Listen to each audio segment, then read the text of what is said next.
We're going to get started with the panel now, but once again, I just want to welcome everyone to the Illinois Murder Registry report launch and panel. I'm Rebecca Wilson-Bretz. I'm a senior organizer at the Chicago Torture Justice Center, and me and my team have been working on this report for what feels like a very long time. So it's really good to have y'all here. And I also want to start by doing more thank yous at the end, but the Center for the Study of Race, Politics, and Culture for hosting us today. Just a few announcements before we get started. There's bathrooms straight back here and also on every floor if folks need them.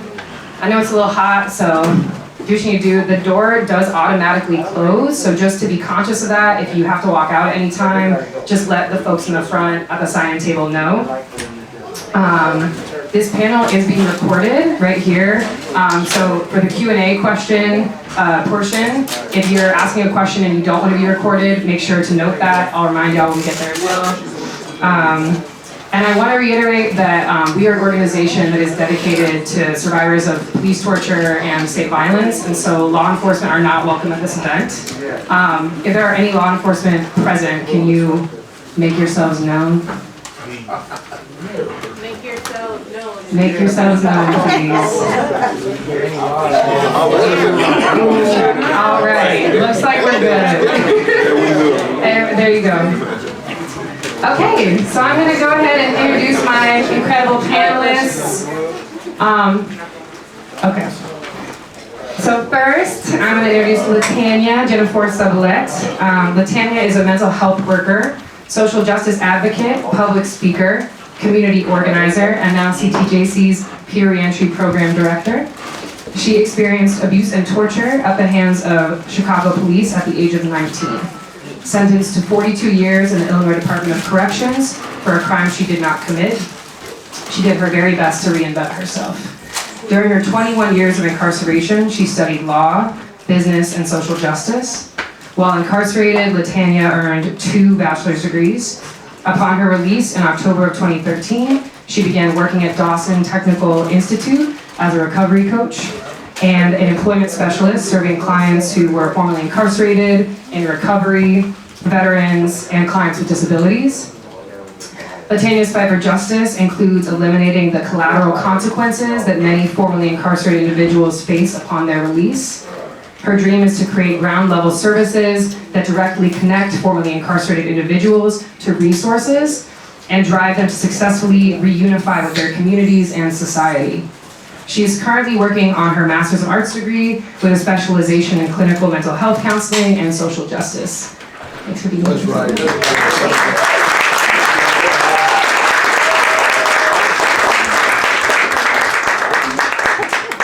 Next, we've got Joseph Mapp over here. Joseph is a restorative justice practitioner who is passionate about ending mass incarceration. As a returning citizen who is still impacted by the justice system, he is driven to end permanent punishment. Joseph dedicates his life to engaging in and supporting healed-centered work. He is the program manager and director of Reentry at Precious Blood Ministry of Reconciliation in Back of the Yards in Chicago. Precious Blood is a faith-based restorative justice organization. Joseph's responsibilities in the role include managing several private and governmental grants, overseeing 2 programs, managing 2 sub-tier contracts with partnering organizations that focus on community violence intervention. He collaborates with other organizations like New Life Centers to offer mentorship and trauma-informed education to young men at IYC, St. Charles, a juvenile detention center. In addition to his work, he also volunteers for several organizations that fight for human dignity and the restoration of rights for those who suffer from being locked up and locked out. He serves on the steering committee for 3 organizations, the Illinois Coalition for Higher Education in Prison, the Education Justice Project, and Precious Blood. Joseph earned his BA from NEIU and is seeking to earn his MBA in Management and Leadership with a concentration in social impact. Thanks for being here.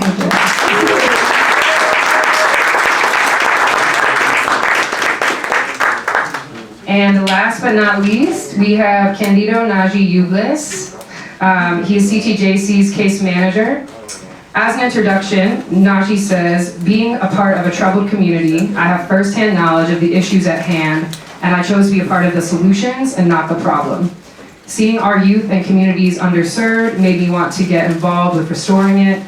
At the Chicago Torture Justice Center, we are doing something that is radical, focusing on individuals and families who've been tortured by the police or brutalized. CTJC has given them the platform to support their voices, so to make sure their voices are heard, and to confront and bring forth radical ideas to change this broken system. One piece of advice to our communities is to get involved with community issues, know who the aldermen and other elected officials are, and that we put in the position to represent us, and then hold them accountable. I truly believe we can change by starting with ourselves, our families, and our communities. Meaning, get the knowledge of the issues and start with start with yourself and your family and community to make sure the system can change and to better our communities.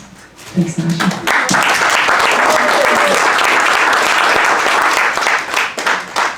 Okay, so we're gonna get started with the questions up here. It's gonna be about 45 minutes and then we'll move to Q&A.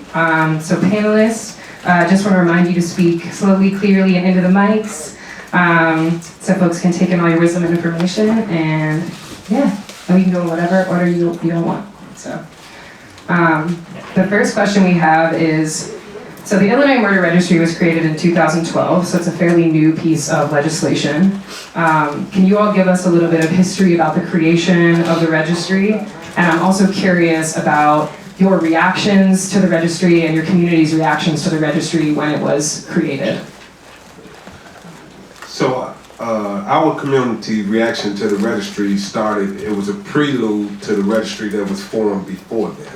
It was a sex offender registry that began to be passed in 2003. And that became a palatable policy to be passed, and a lot of public officials and community members thought, yeah, that's a justifiable law to pass, and not looking at that just extended the carceral state.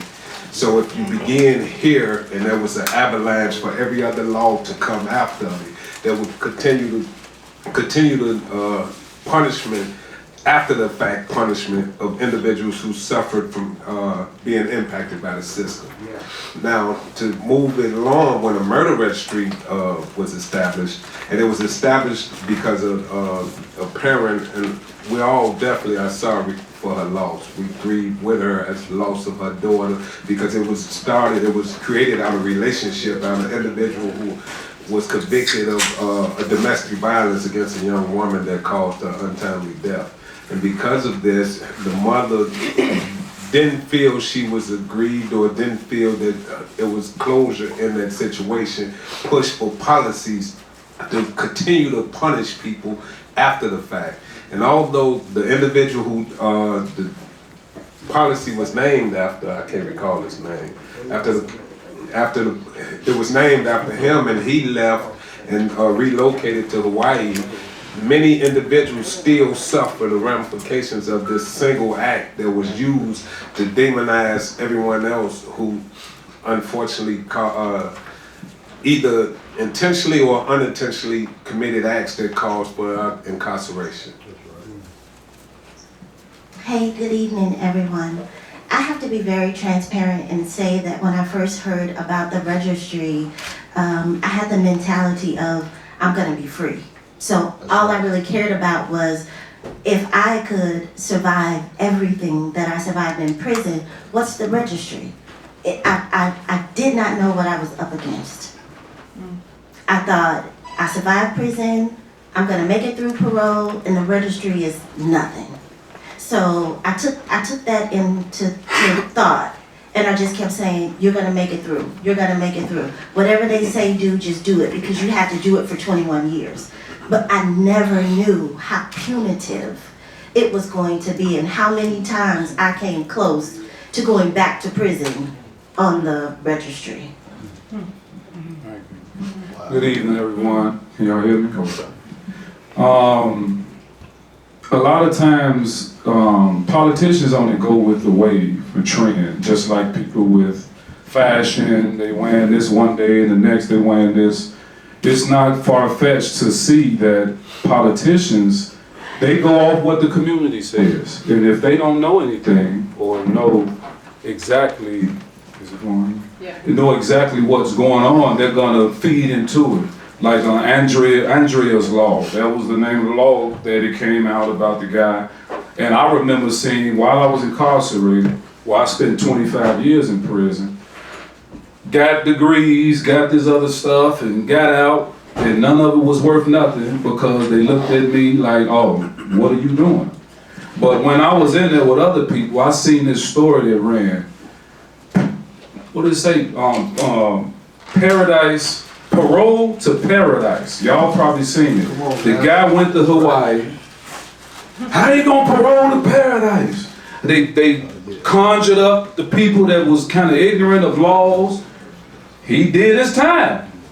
He did 12 years or 20 years, whatever it was. He paroled to so-called paradise, to Hawaii. And they ran that story and it went down. How he gonna go there? He killed somebody. But they didn't know that he completed his sentence.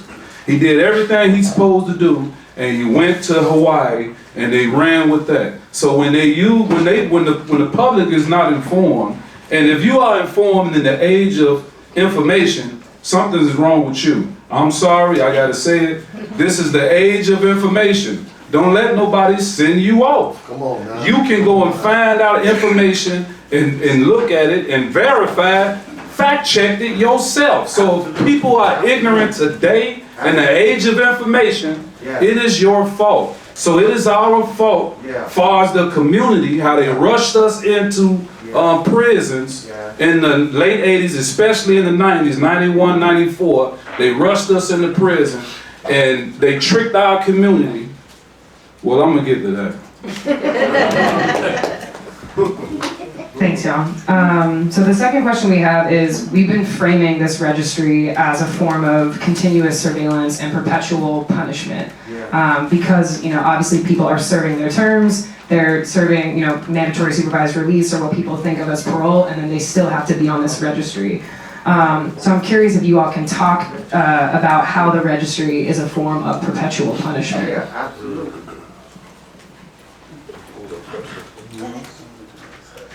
So in crystallizing has a form of permanent punishment.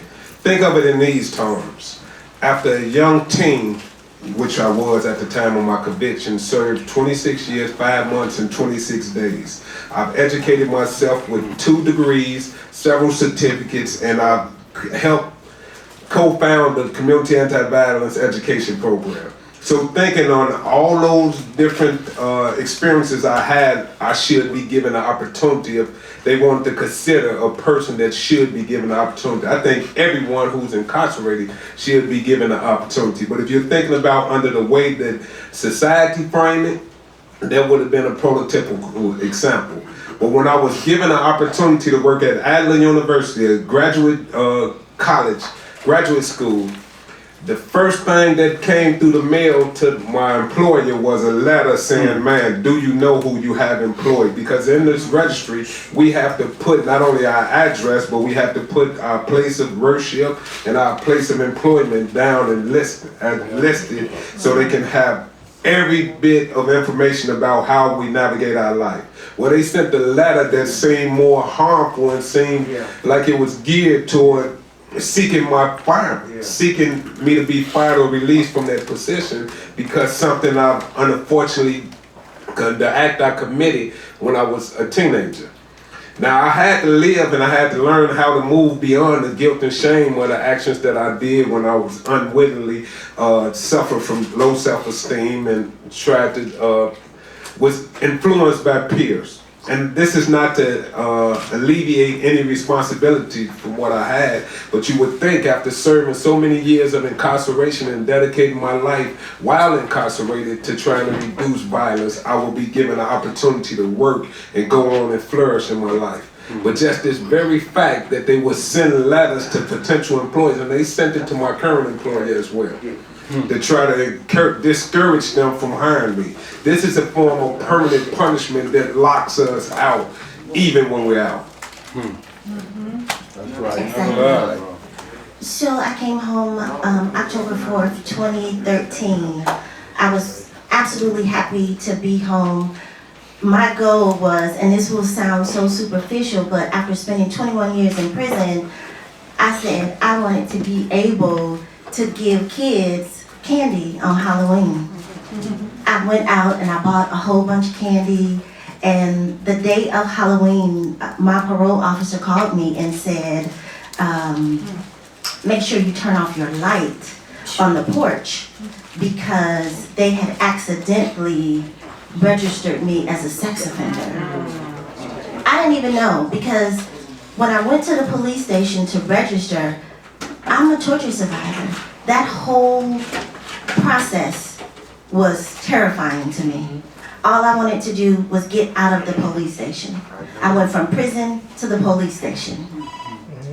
So I looked at my paperwork and I said, they got me registered as a sex offender. Like, kids can't even come to the house. So that was another fight that I had. My first year of release is fighting that I wasn't a sexual offender. We talk about perpetual punishment and how it contained a whole year of freedom. I had to fight that I wasn't a sex, and this years of, as you say, information. Couldn't they look up my case and tell that I was not a sexual offender? But they did not care. They did not care. A couple of years after that, I was so very proud of myself. So I got off of the sexual registry, only to be put on the violent offender registry. I went to register, and the officer who was registering me said, is everything the same on the form? So I looked and I said, okay, everything is the same. I still work at the same place, still live at the same address. And I said, oh, I have a new car. I was so proud of myself. You know, I'm thinking I'm working 2 jobs, I have a new car, you know. And she said, why didn't you come in here and tell us that you had purchased a new car? And I said, I don't know. I purchased a car. And she said, I should lock your ass up right now. Oh, man. Because you are supposed to let them know every time you do something different. So in my head, I'm like, well, I bought some shoes last week. Was I supposed to come and tell you that I bought some shoes? But that's how punitive this murder registry is. So I was literally at the mercy of this miserable officer who talked crazy to me the entire time, and I was saying, well, I am so sorry. So when I think about the murder registry and the paperwork that goes with it, I think about enslavement and how free slaves had to walk around with their papers saying that we was free. Come on now. Come on. That's how it was, because I was literally in a police station saying, I'm so sorry, I won't do it again. Yeah. So I was mentally enslaved again by that process, knowing that she could have really locked me up for doing what I'm supposed to do. Are there not bigger fish to fry in the world? But she was going to lock me up because I had purchased a new car. Again, with employment. I was working a job and somebody Googled my name and it came up that I had a 1992 murder conviction and that I was on the registry, and I lost a job because of that. So when I think about the permanent punishments of the murder registry, I think about how the state of Illinois is so quick to say that we are not a state of disenfranchisement. Yeah. However, if you are not current on the murder registry, you can't get a driver's license. What is that? You are disenfranchising people the opportunity to have a second chance. The murder registry, along with many other collateral consequences, keep us from having second chances. But we have to fight this. Yeah. We have to fight this because it is something that is a constant reminder that we are not free at all. That's right. That's right. Wow. When you said that, the paper, these are my own slave papers right here. I'm saying. I gotta keep this. Now I keep it for a reason. Look at the brother. Look. Yeah. He got his. This paper saved me for one second time. Not the first time, because I went to prison. I went to jail the first time, and I'll tell you about that one. But this paper here is what we have to sign And it's not to, cause you know, it's about the public. I'm gonna bring up something later too, but it's about, well, can y'all hear me? Well, I'm loud anyway. I got loud. I don't even need this mic. But, Naji, we hear you. all right, bro. But this is the paper that they send to you. And on the back, they tell you different things that you have to do. That you have to, after 5 days of getting a job or an apartment or anything, a car, you know, and I actually take people, survivors and participants at CTJC and other people from our own organization called We Not Ops, the young people. I take them to the different registry as well and teach them as well. So when I take these guys to the register, it's traumatic because they always ask me, I say, you need me to come? Of course, Naji, you know I need you to be there. So I'm coming, I'm helping them, I'm guiding them through it. And all the time I'm doing this, I didn't even know I was gonna be arrested for it. Because they pulled me over one time and said, you're not compliant on the registry. So I'm like, well, step out the car. I already know. I already knew anyway because they had their guns out. They already ran my license and all the guns drawn. They know they coming with the business. So I know I can't move too soon because I don't want the flowers and all that other stuff and RIP. I don't want all that right now. Do that when I'm 80 or something. But I'm in, so I'm there and they walk me in. I'm in Stone Park. So if anybody know about the West Suburb, you better not go through there. I don't care who you are. If you not in Stone Park, don't be there. So, especially after dark, they walked me in there. I was there for 8 hours, not even understanding why they even got me. And the only reason why I left was because of a young homicide detective just started. They ain't they meeting him yet, because I could tell he was green because he was treating me like a human. Mm-hmm. So he was green because he was treating me like a human. Ain't that something? Yeah. So this time it felt different because the first time I went, I was 17. This time I'm married, got a son just was born, 6 months old, he 3 now. So I'm like, man, this is different here. This hit different. I'm in trouble. And they came, it's like, hey, just pay the $100. And you know, the attorney general, the state's attorney said, don't worry about it. We're gonna give you a pass. Pass? I ain't do nothing. But I'm getting up out of here. I'm gonna give them their $100. I just found out what it was for. And it's for I-bond. Yeah. I didn't know what that was. I knew I was gonna give them that 100. Cause I gotta get out of here. Then catch me when you can. But, so the second time, I was in an accident. On the expressway, I ran into the wall. Somebody cut me off. I ran into the wall. I hit one car. That car hit the other car. Thank God I pulled all the way over. A lady was blocking it for me. She was driving the truck, and she got out the truck. And she said, "Sir, you all right?" I say, "I'm good. Did you catch the car?" She was like, "Sir, are you all right? Look at you." So when the police came, they ran our names. I see 3, 4 more police cars. I'm like, yeah. ISP, the Illinois State Trooper. So I'm like, yeah, I'm in trouble. So he said, hey, you not compliant. I said, yes, I am. I just went. Well, you going in. I said, can I show you my papers? You know, my slave papers. So let me show them to you. I showed them to him. He go over, looking at it. Did he see the officer name, the homicide detective that signed?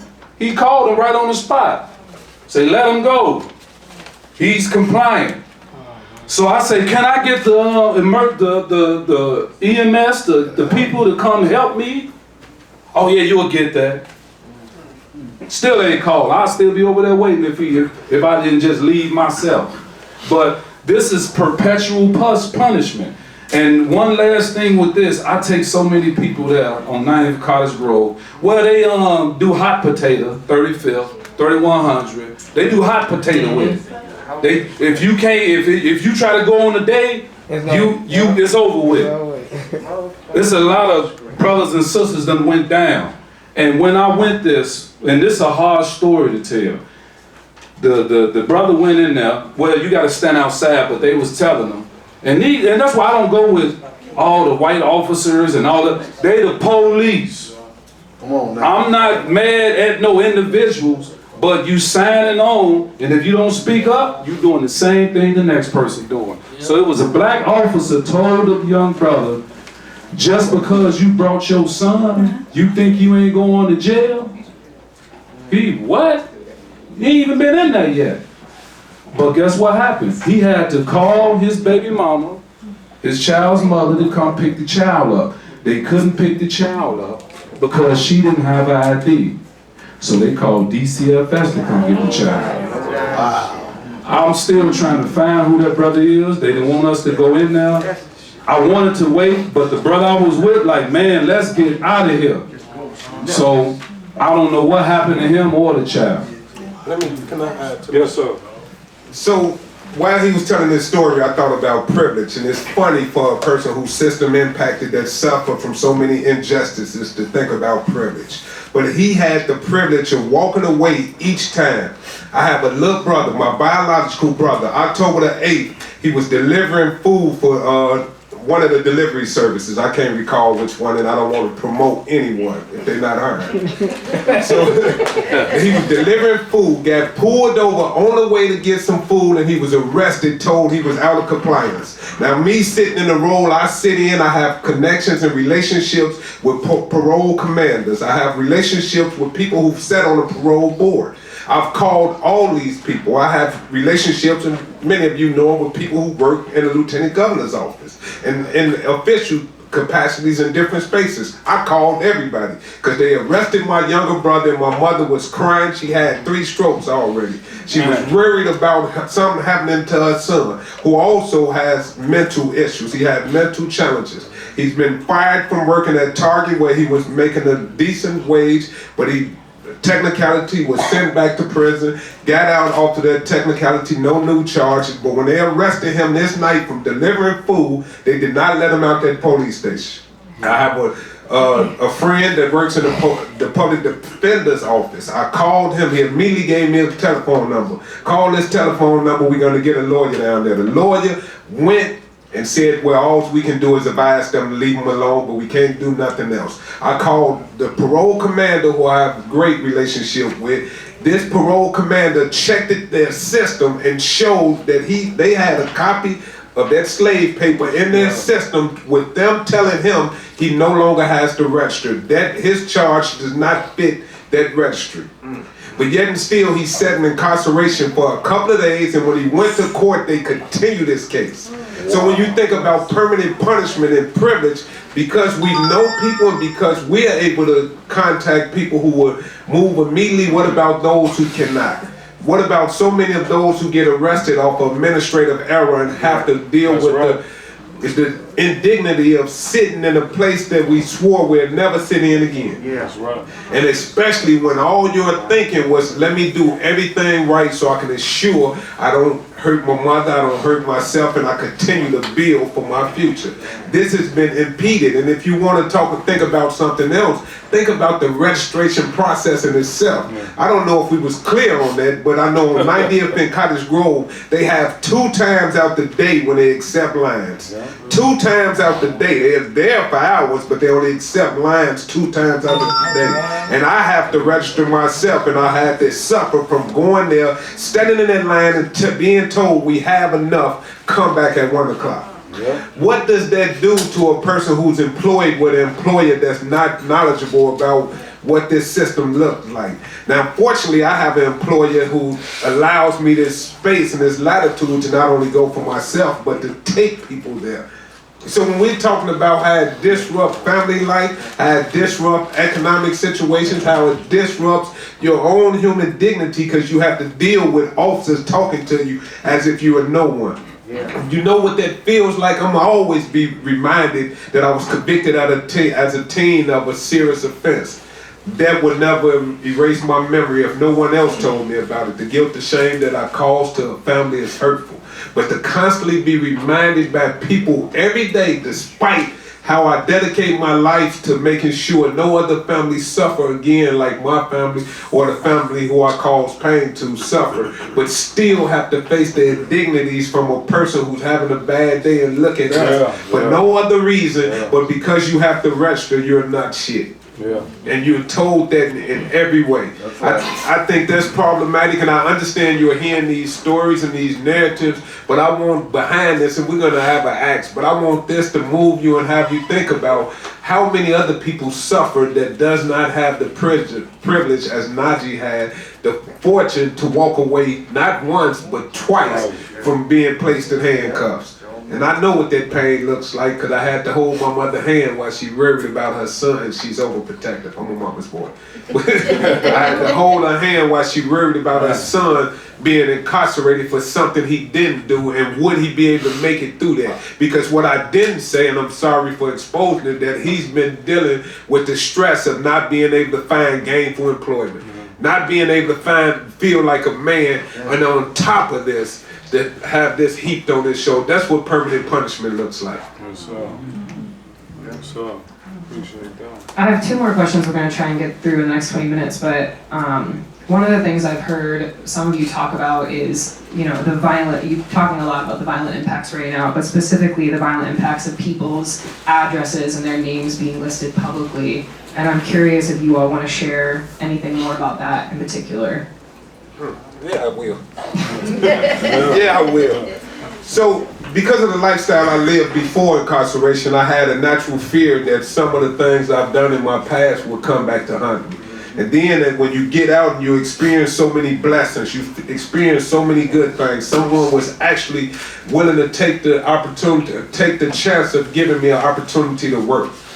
That, in my mind, I always walked around feeling like the shoe's gonna drop, the other foot's gonna drop, something's gonna happen. The second day after I was released, the second day, and I'm glad this person came in a friendly manner. A friend, may rest in peace, came to my house that I didn't give him the address to. That was the scariest thing in the world, because when he showed up, my first thought is, what you doing here? And who sent you? Right. And he told me he found my address in the system. That means it was public. So that means someone who's afraid, as I was, because I was dealing with being removed from society for so long, watching the news of how many dangerous things happen, and sitting at home and couldn't feel safe in my own house because my address was made public. And although he was a friend, imagine what could have happened if he would have been someone that was related to the person I call, or to the family I caused harm to. Imagine if he was someone related to someone who just lost it for one other reason or another. Because it was made public. I couldn't feel safe in my own house. And that was the scariest thing. Then I had to, because of that, I had to think about, do I want to stay here and put my family members in jeopardy? Do they have to suffer from the bad choices I made as a teen, a young impressionable teen? Because we all know when people shoot, they're not marksmen, so sometimes someone else catches stray. Imagine what that feels like. And then think about, what is the purpose of that? What good does it serve society to post my address? What good does it do? Does it protect society in any way? Do anyone feel more secure because my address is posted? No. So the same laws that allow them to put our addresses, make them public, are the same laws that said it was okay to lynch people publicly. Because that's exactly what that is.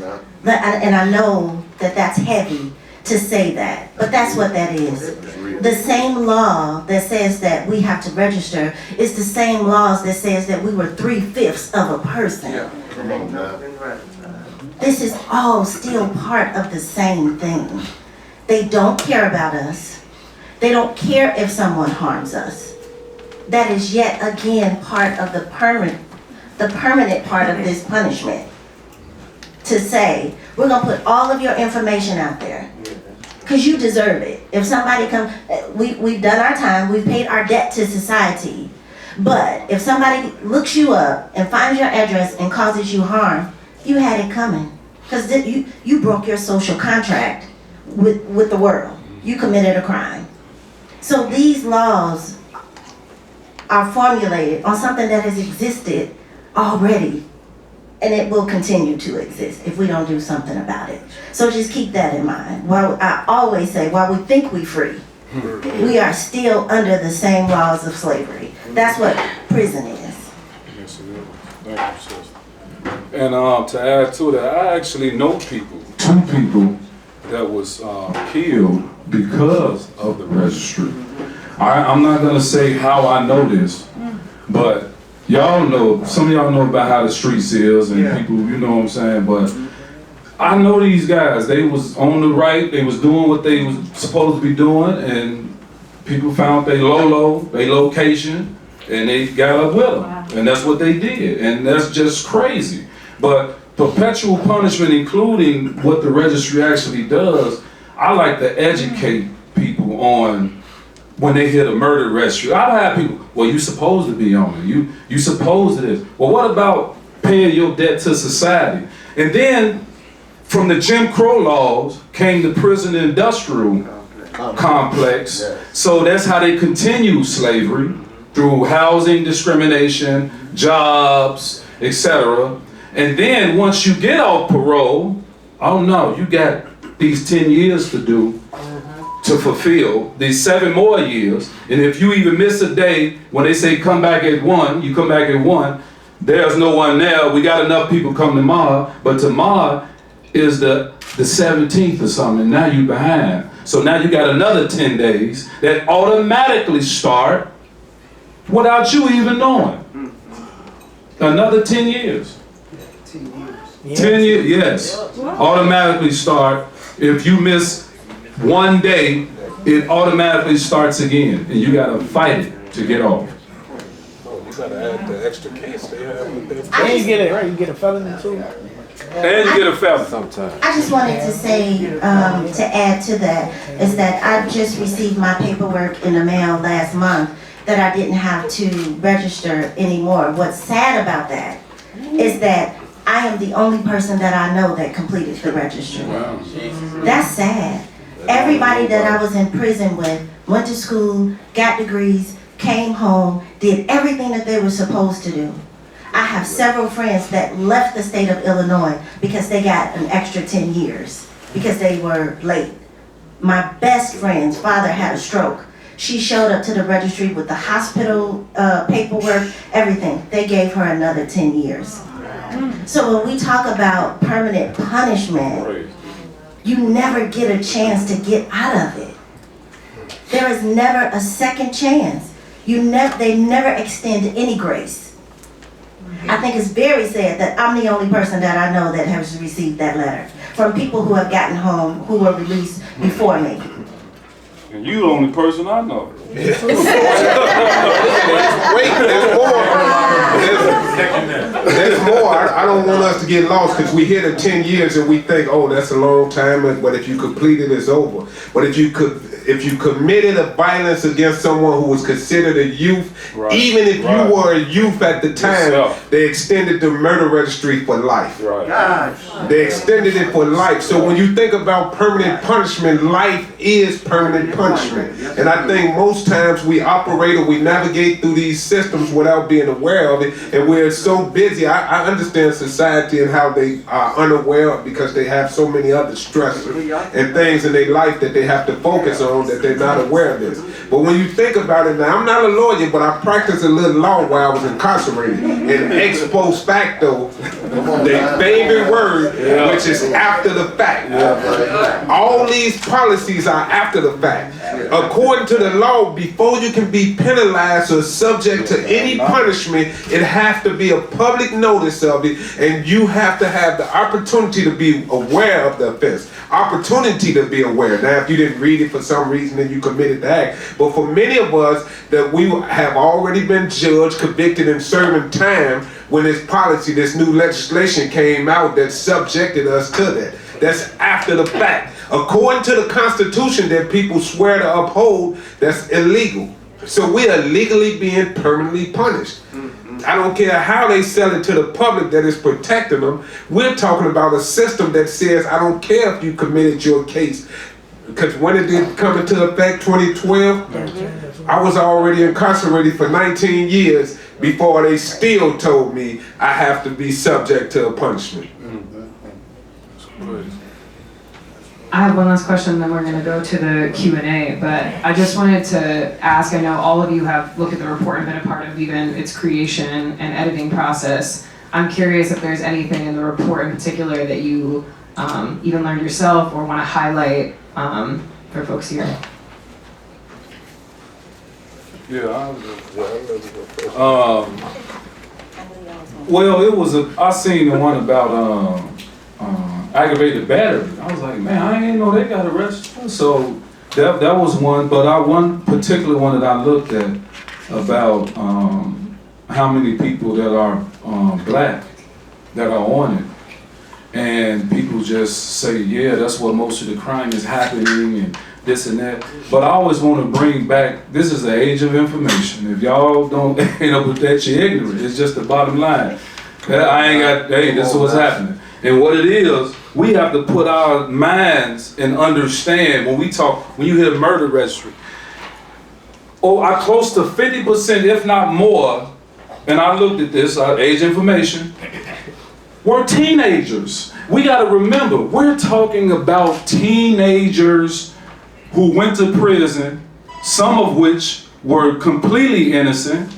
They was tortured, they was abused, they was misused. I was tortured before I even got to prison or to the police station, because the first time I had a gun pulled on me was the police. The first time I was called a nigga was the police. So I'm always going back to what the police is. So our people have to understand, not just our people, but concerned people of society have to look and do their own homework. When you look at the murder registry, the people on it now, yeah, look at them. Yeah, but when I was younger, I didn't have no gray.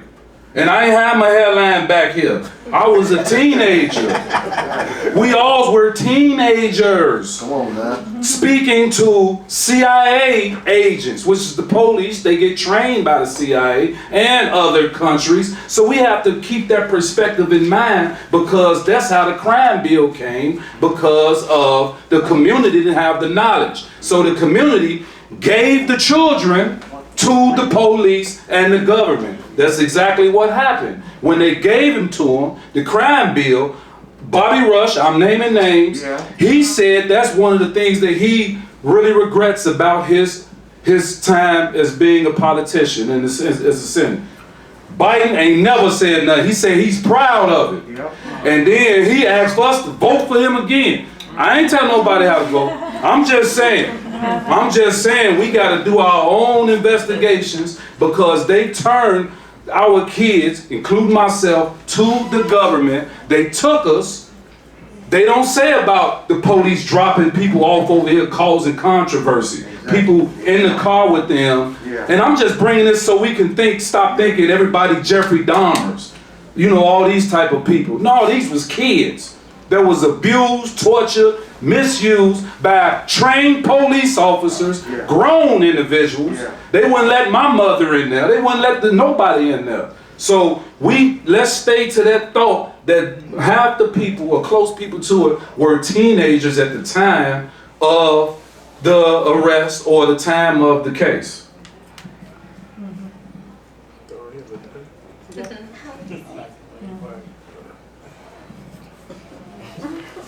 So if you think about what's in there, I read a book by Tar Clear called $1 Million Blocks.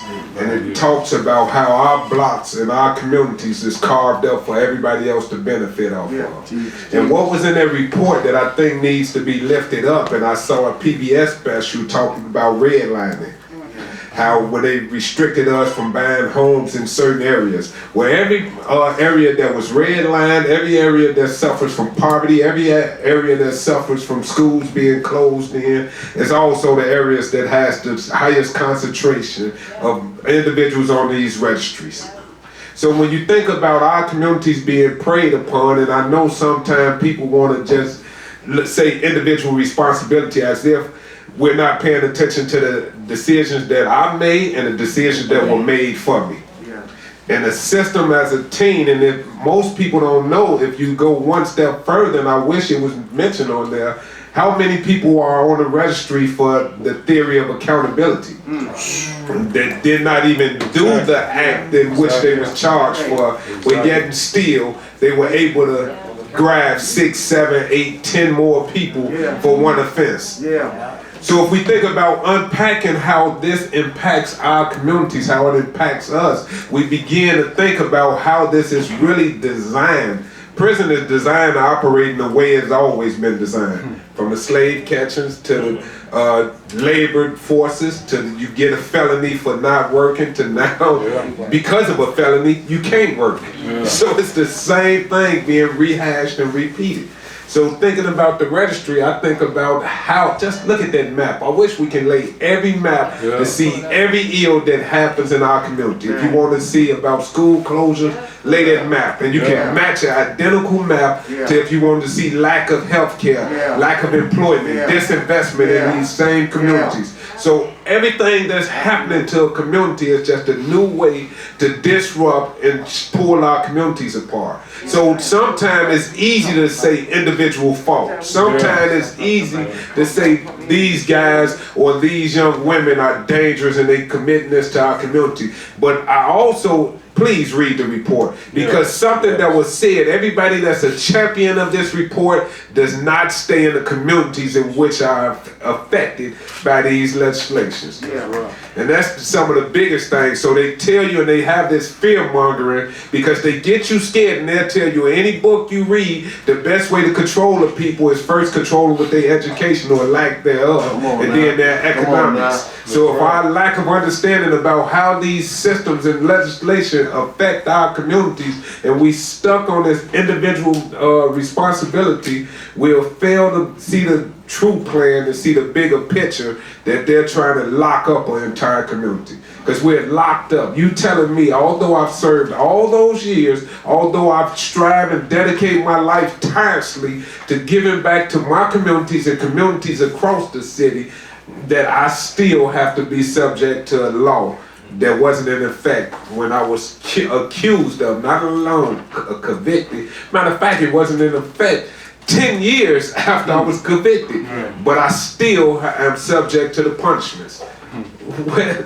What sense does that make? And how much safer is the community because you have more impoverished people paying for policies? That's something else that stood out. That budget, $700+ million is dedicated in a budget to the state police and the police departments, but yet and still every time an impoverished, unemployed individual who's just released from prison, who has 5 days to go register, and if you do not have any money on you at that time, you can be violated. So you're paying for your freedom. If you're not thinking about it in any other terms, think that you're paying for your freedom. That's a poll tax if you ever ask for one. That's right, man.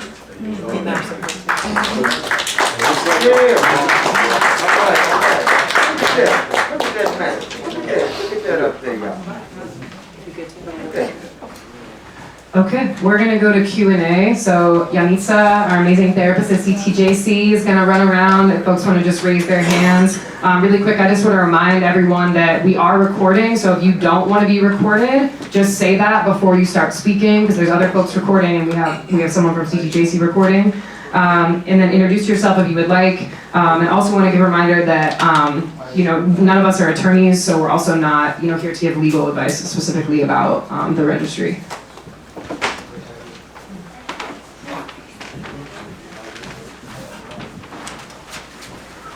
I just wanted to make a comment, on the ex post factos aspect of the registry.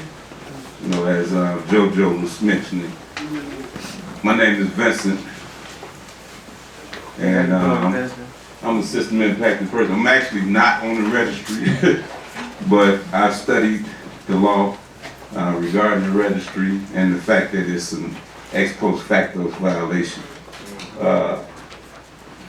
The fee that they charge individuals, yes sir, bro. The fee that they charge people for the registry is actually a fine. and a fine is a penalty.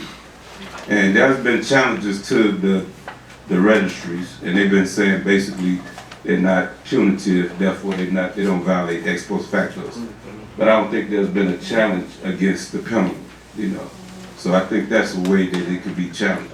I'm not giving legal advice, I'm not a lawyer. But I play one on TV.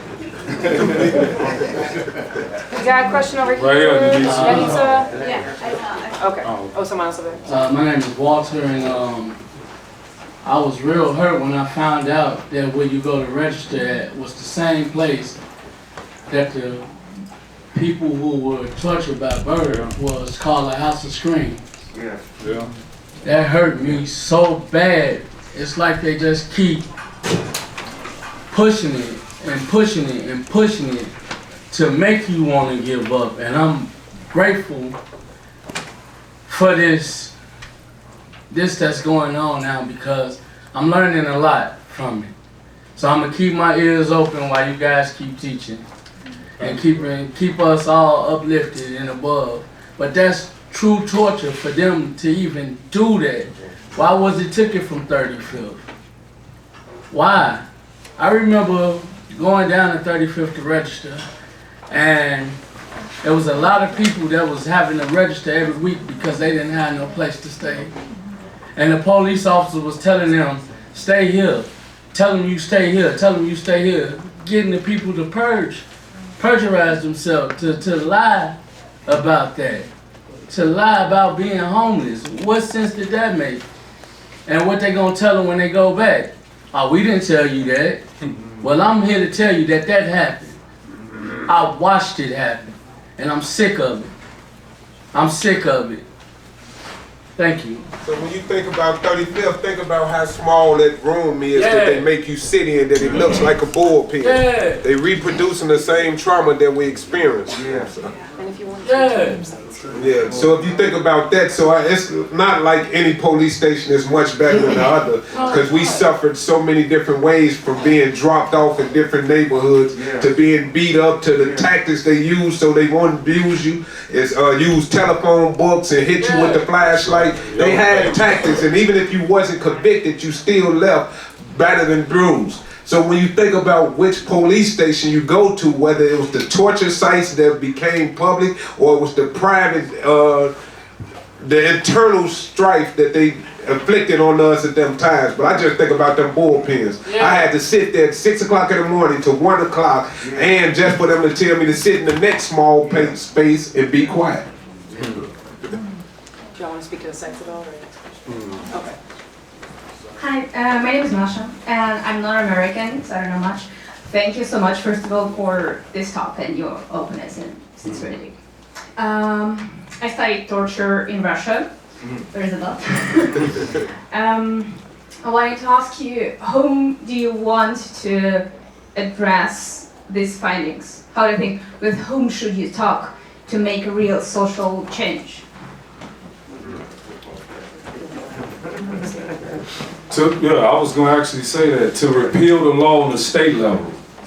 But with me, to repeal the law on the state level, it sounds simple, it sounds this, but there are people out here pushing another narrative.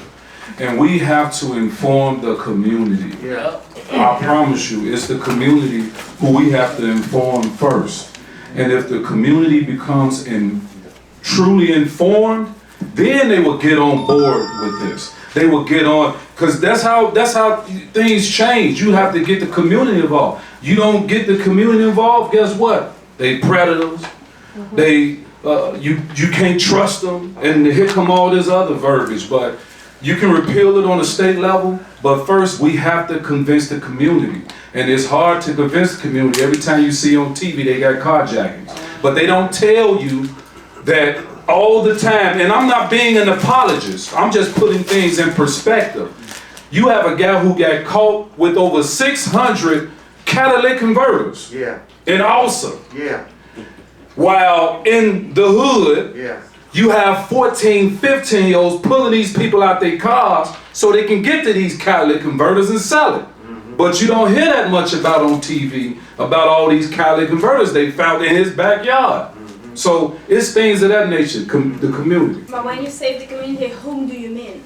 Everyone in the whatever neighborhood you stay on, there.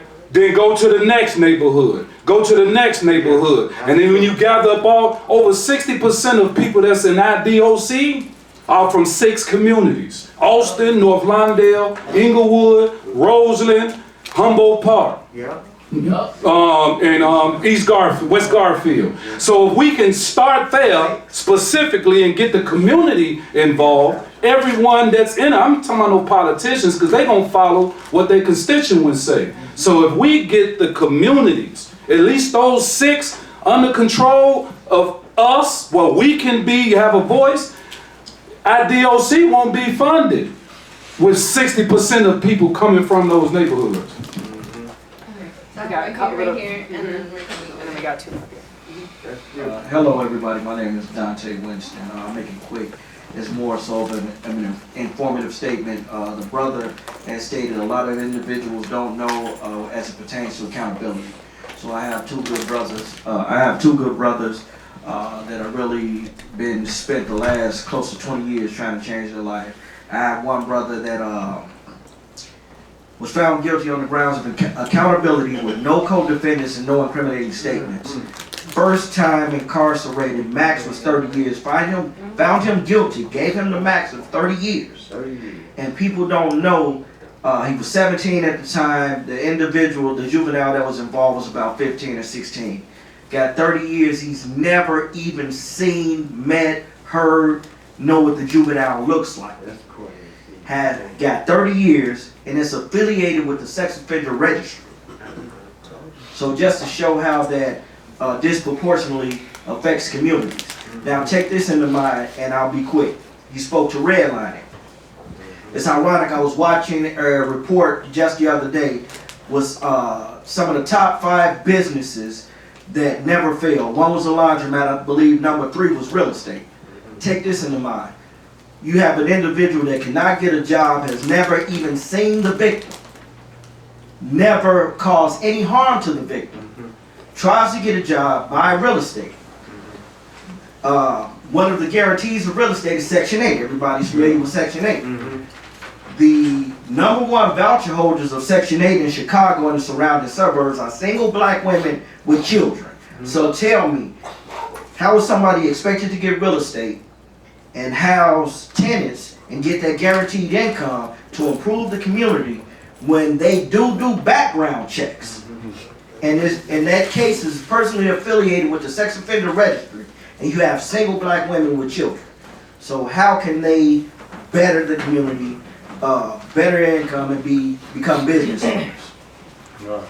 That's right. Up here. Okay. Make it quick. They give me the mic and tell me to make it quick. I'm long-winded. What's up, Carl? So first, you guys has been doing a good job.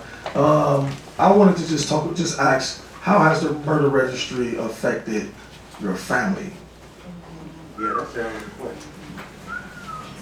Thank you, Carl, for that. I have the perfect example, unfortunately, of that. I was getting my hair braided one time, and my mother called me, and she was hysterical. She was crying. And of course, that sent me into a heightened sense of what's wrong. And she said, the detectives are here for you.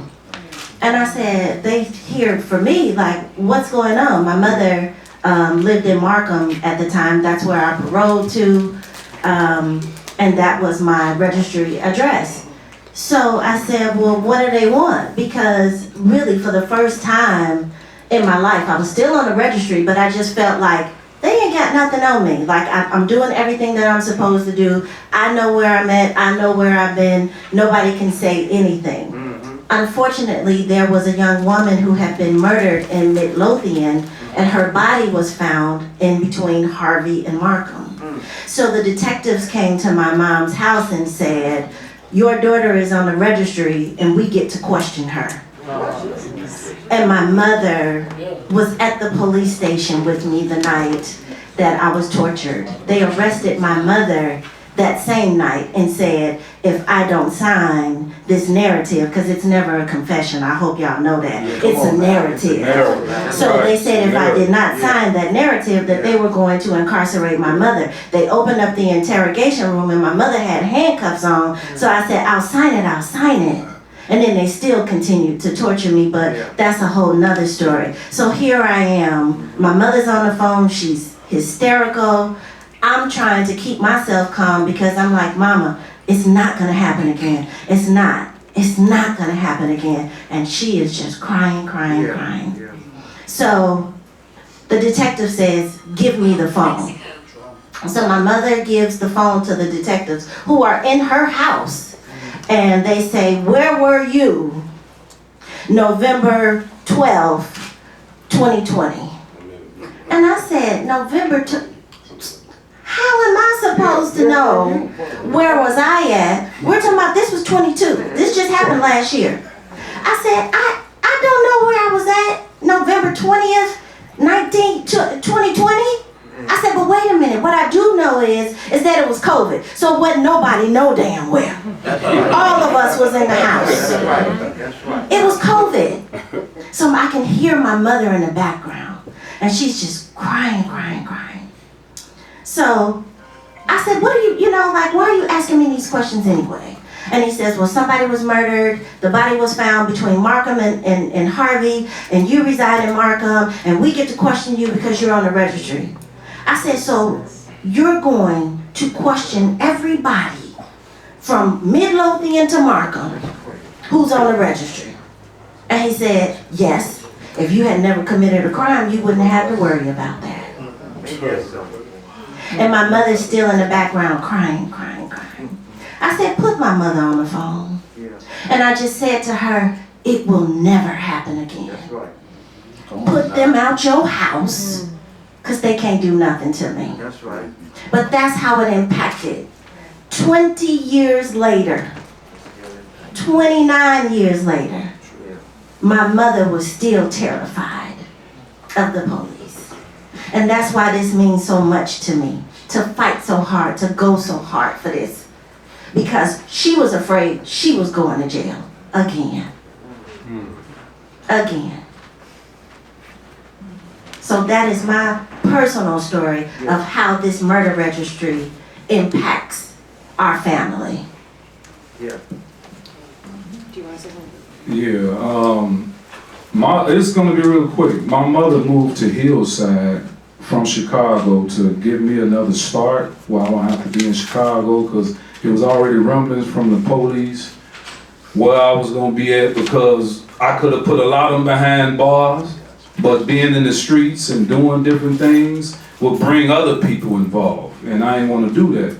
So I kept quiet on the police. But being out of Hillside, I've never told this story before. And I don't mind saying it, but I've never actually said this before. But my mother had sold her house because people were sending letters there talking about I shouldn't be there. Black nigga, what you doing here, and all this other stuff. I'm gonna keep it thorough. I ain't finna do all this. Come on, man. But that's what was said, and I didn't care. I ain't like I heard it before. But I just didn't want my mother to go through this. So I used to always snatch the letters before, the mail come. And the last thing about it, the guy across the street tried to sick his dog on me. So after I got through beating the hell out that dog, he said he was gonna call the police. I said my mother already called and then came and got on his behind. But I knew then, I said, Mama, I'm leaving. No, don't do that. Mama, I'm leaving. I went and tried to find another place. I got shot down, of course, but I stayed with a friend until, I was stacking a little money and I bought a house. So I got to buy a house to get, what I'm saying? But that's what it is. But that's what happened with me. So she sold her house because she didn't want to deal with all that. But God works. And now she's in a senior living home and they taking care. She don't have to take care of worry about the old house and all that. But I just hate that I'm still bringing harm to her, being her son.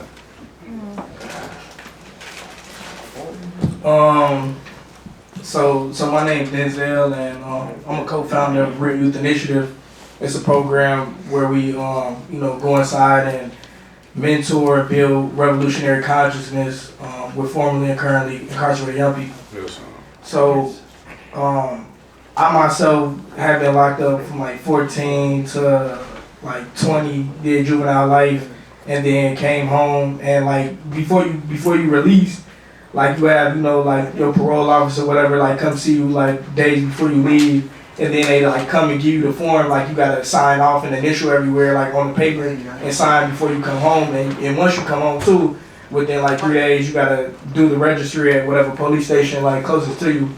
But I remember seeing the paper and it was wrong because it said my case was against a youth and it wasn't. And then I told them like I can't sign it. They like you can't go home until you sign it. And then I just been locked up since I was like 14, so I'm like I just want to go home, so I just signed it. Yeah. And I signed it. I came home and I had to register. And then that's like everybody saying, but it's like it's really downplayed until you really go through this, because it's like even as a young person or a person did a lot of time, like you go through all of these systems and you come home and you gotta go right back to a police station, and then you immediately just treat it like you really not human, like you just feel right, in that situation.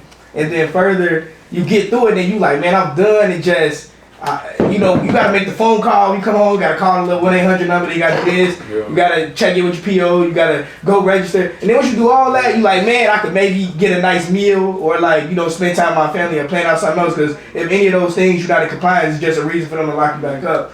But when I got out and when I was inside, I became politically aware to the legacy of my people. So that was really removed me from being any type of more street stuff, because I was just more around how can we come together and achieve true liberation for our people, because the fight hasn't really ended. If we all in here, we all black, we all talk about how they pick us up, throw us different areas, got beat up, everybody got beat up by police, it's like, it's kind of normal. So I'm like, instead of us warring with each other, we need to come together and war with them.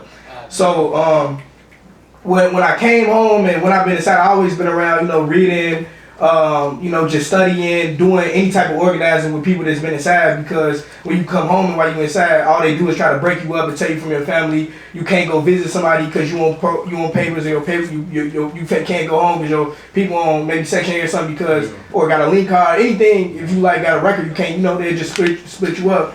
But basically now, when young people come home and so I help young people when they come home with their reentry process, because I just recently went through it, and my team, we all been through that as well. And so when I go register, I bring somebody else with me so that they can go register too. But if you already did register, you can't be there. So like they tell you too when you go. So I go register, and then I help my other young brothers go register, my family go register, whoever. I just pick people up. Some people don't got cars, they don't know when to go, but they know it's serious. So I'm helping taking people to go, and then they pat you down. You can't have your phone out. It's like prison. You know what I mean? Like it's like people don't talk about it. It's a former black site. And one time I was late, you know what I'm saying? Because we don't talk about this too. Sometimes you aren't in compliance and you wasn't, and it's true, but it doesn't get on the right, you know what I'm saying, to reincarcerate you on something that's tied to something that you already did time for, because you know what I'm saying, you should have, I don't know, it just doesn't seem right. And like I was got pulled over, and I wasn't even pulled over for nothing about the registry. They didn't see me, they never gave me a warning, they never sent me a letter, and I talked to people, they like, that stuff you get.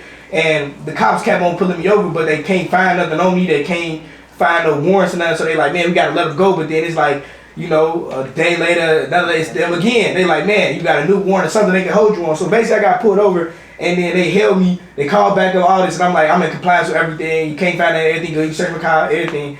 And then they said basically like, you late for your registry. So I'm like, all right, cool, let me go do it. Matter of fact, you can take me. You know what I'm saying? Like, what the fuck? It's not even it's a big deal. Like, it's like, I just sign in, and I go in juveniles. That's like a check-in. I'm helping out the young people in the community. I'm going into prisons. I got, clearance on list to do all this good work in the community. Like, you right here finna, get out on me for the registry. But, and I know a lot of people, you know what I mean? Like, connected people, like you were just saying, officials, all type of people, professors, everything. So I go through this situation and they lock me up. Well, they really kidnap me, you know what I mean? Because if you're a person, like I'm a founder and director, I'm doing panels and other things too. I'm going to help people inside jails and prisons and stuff like that. And then it's like, they handcuff you and then they chain you to a wall in a room, and then if you a person that like came from all of that and you rose above that and you actually living your life not trying to harm anybody else, you're not doing nothing wrong, regardless of the situation, when they chain you to that thing, you ain't got no phone, you got nothing, you in a room, they took your laces out, you just chained to a wall, you like, damn, they got me again. You know what I'm saying? It just feel like, and then it's like, it's so tied to like a long lineage of bondage of my people, so it's like, how could I remove that notion? It's not that far ago. My grandma's from Hazelhurst, Mississippi, so it's like, how far removed am I from that, all that? I'm not trying to be long-winded, but basically I got locked up. When I went there, they write on you too, like you know, like you a box. You know what I'm saying? You go to the county and write on your hand, like an F or an M. So they put on my F, like a felony. So I'm like, damn, this is a felony too? I'm like, I thought I would got a misdemeanor or something. They locked me up for 2 days. I couldn't get a call. I couldn't tell nobody I was going away. So my friends, the family, I was just like, he probably locked up, you know what I'm saying? You can't find him, his phone go dead. That's in our communities, you just know. So you call the police station, my friends have to come get me, but I just wanted to share that testimony because it's like, and touch too that other people can't get housing around this.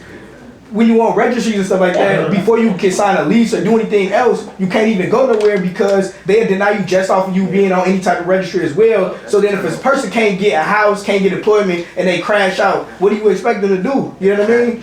So, yeah. Thank you, bro. Thank you. Orion. My name is Orion from the Institute for Nonviolence Chicago. So, I actually was with someone when he got pulled over and he was non-compliant, and they took him down police to the precinct, and they were like, you want to drive his car, you got a license? I'm like, nah, I ain't got nothing, because I don't want them even looking at my you know, at my ID. But I'm on registry. So anyway, I can attest to what he was talking about, a similar situation. So I was 18 years old, and it was a gang-related incident that I was involved in. And so when I went in, that, you know, that the violent youth offender registry and the sex offender registry did not exist. So now this is how it affected my family. So you know the stigma, the stereotype about what goes on in prison. And you know how they embellish it. People make all kind of jokes, the media and all that. So everybody in my neighborhood know it was a gang, but not just saying that gang-related crimes and all that stuff is cool. But I'm just saying everybody in my community knew what I was locked up for. So then all of a sudden they create this, and then people look at me up. They're like, hey, this say must register as a sex offender. What are you in there doing? Right. You know, and my family like, well, because they buy into all that, like, okay, we know what he locked up for. It ain't no sex offense. So why does it say must register as sex offender? You know, so immediately people gonna already start making assumptions. So that caused a little friction between my mother and her siblings, people in my family, because she like, hey, we don't know what's going on and why is that, and people gonna answer like, well, no, because they believe it is right. Oh, they ain't saying that for nothing, right? So that already started something. But so then the thing about that people don't know is, even though they created a separate registry, violent offender youth registration, they don't tell you that. So they just leave it up there. So if you don't know, they don't care. And there are still brothers that's getting out right now that, or about to get out, they don't even know that there's a separate registration.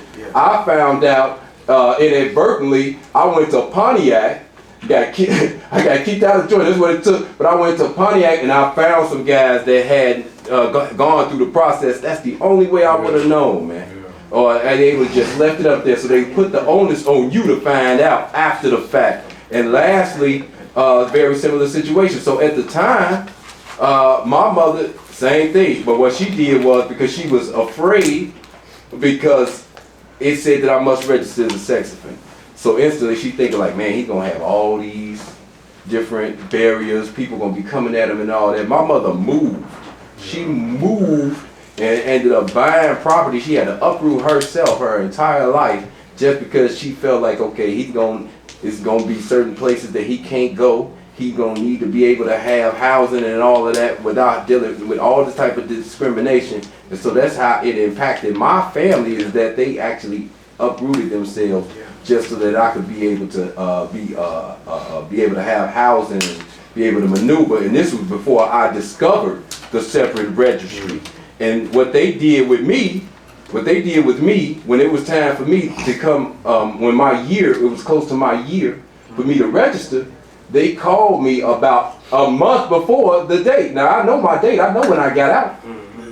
So the officer, he calls me, because I'm out in the suburbs, south suburb. He called me, he said, hey, you know, I'm just checking to see blah, blah, blah, and the people in the neighborhood and things like that for the registry. You mind coming down? And I'm like, well, it's a whole month before it's time for me to register again. Well, you know, I'm going on vacation and all that. Now I know he's playing the game, but I'm like, you know what? I'm gonna come on down there anyway, and I'm gonna register. So then, a year later, because I've been out a little over 2 years, I go down around the same time. I go down there, now I'm looking, and I go to register. They tell me, you can't register on the weekend. I said, well, here's the date right here. It was the weekend when I registered last year. They say, you can't do it, you got to come back. So just those type of games, right? According to their own law, or their own rules, he illegally called me in to register on a date that I wasn't supposed to. When it was convenient for them, I could do it illegally. But then when I came down there, they saying, no, you can't. Thank you, bro.